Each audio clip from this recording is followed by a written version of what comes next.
As the Year Winds Down by Mark Stringer.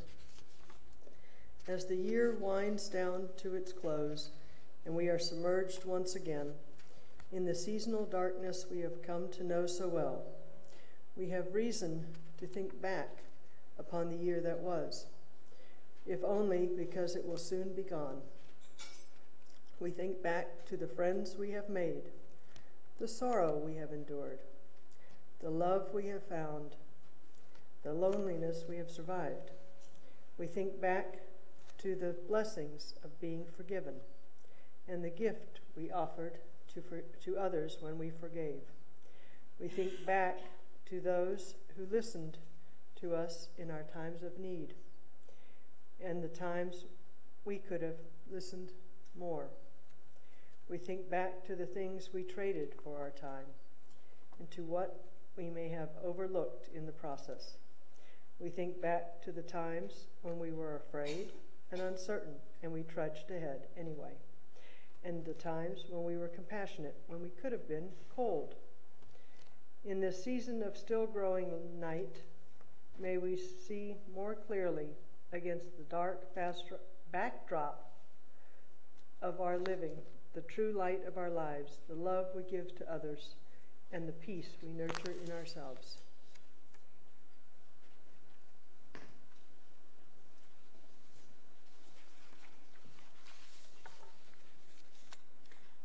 The winter solstice has been celebrated in cultures throughout the world for thousands of years. The shortest day and the longest night of the solar year is a celebration of light and the rebirth of the sun. The Reverend Barbara Wells Ten Hove shares the following with us.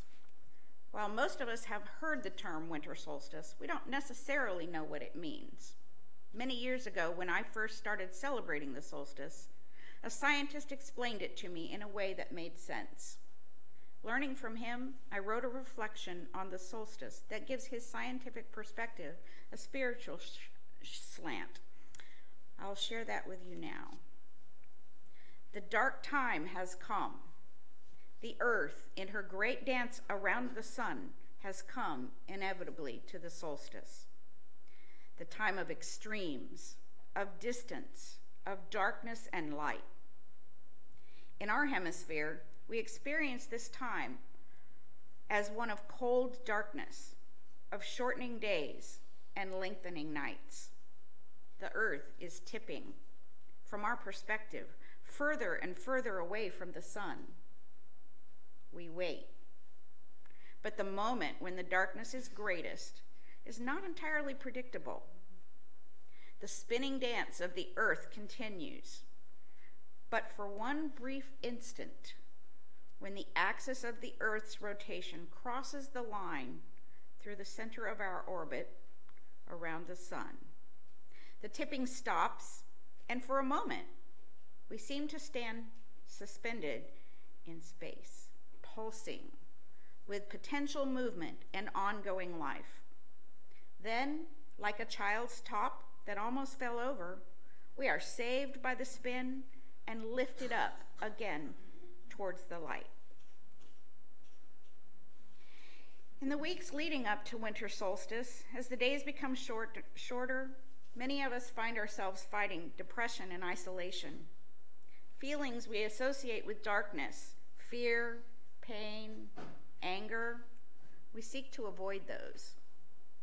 We endure the darkness only for the sake of the light to return. The holiday bustle helps us to ignore the quiet and the darkness with Christmas lights blazing, music blaring, frenzied shopping, and holiday gatherings. Quite the sensory overload. But yet, in this season of too many things to do, where is the quiet? Where is the slowing down, the storing of energy to await the earth's slumber? Where is the darkness, that veil of deep blue-black that descends at the end of the day? Where is the hushed, muffled quiet, as if a blanket covers Mother Earth to hold in her warmth? Where is our restorative sleep, the burrowing down in the blankets as we settle in for a long winter's nap? Where is the hibernation, the journey inward, the season of introspection? I talked with my daughter in Denver earlier this week. It's in the 20s there, and they're expecting snow. It's really hard to imagine. Here in Corpus Christi, we don't have a dramatic winter blowing in to force us to slow down. We love our mild winters, but we're also missing an opportunity.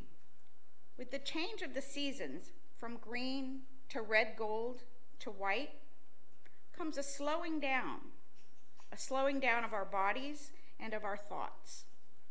Our neighbors up north have shifted towards a nesting time, a storing up of energy to get through the season of scarcity. But here in South Texas, we don't slow down. The weather's still mild enough for barbecues and bonfires on the beach, dinners out in restaurants on the bay, fishing and sailing trips. So when do we slow down? When do we turn inward? I'd like to share an excerpt from a book by Joyce Rupp and Macrina Wiederkehr. I'm sure I've got that wrong. From The Circle of Life. There is a tendency to want to hurry from autumn to spring, to avoid the long, dark days that winter brings.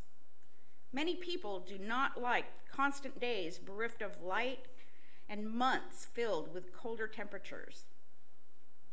They struggle with the bleakness of the land and the emptiness of the trees. Their eyes and hearts seek color. Their spirits tire of tasting the endless gray skies. There is great rejoicing in the thought that light and warmth will soon be filling more and more of each new day. But winter darkness has a positive side to it. As we gather to celebrate the first turn from winter to spring, we are invited to recognize and honor the beauty in the often unwanted season of winter. Let us invite our hearts to be glad for the courage winter proclaims. Let us be grateful for the wisdom winter brings in teaching us about the need for withdrawal as an essential part of renewal. Let us also encourage our spirits as earth prepares to come forth from this time of withdrawal into a season filled with light. The winter solstice celebrates the return of hope to our land as our planet experiences the first slow turn toward greater daylight. Soon, we will welcome the return of the sun and the coming of springtime. As we do so, let us remember and embrace the positive, enriching aspects of winter's darkness. Pause now to sit in silence in the darkness of this space. Let this space be a safe enclosure of creative gestation for you. So today, we acknowledge the darkness. We embrace the shadows. We receive what they offer. And then we prepare for the return of the light and the change of the seasons once again. At this time, the children will help me carry out the sacred spiral ritual, and they will model for us how to journey inward into the darkness, embracing the richness of night. In the quiet, they light the lamp of Yule, rekindling the fire so that our way is brighter. And then, in their journey outward, they bring a new vision into the new year. May we all watch with reverence that journey. And then, with that same reverence, those who choose to walk the symbolism of the spiral, we'll invite you after the service to take part in that. For into the darkness comes a great light, but the light will never return without first having the darkness, its equal importance.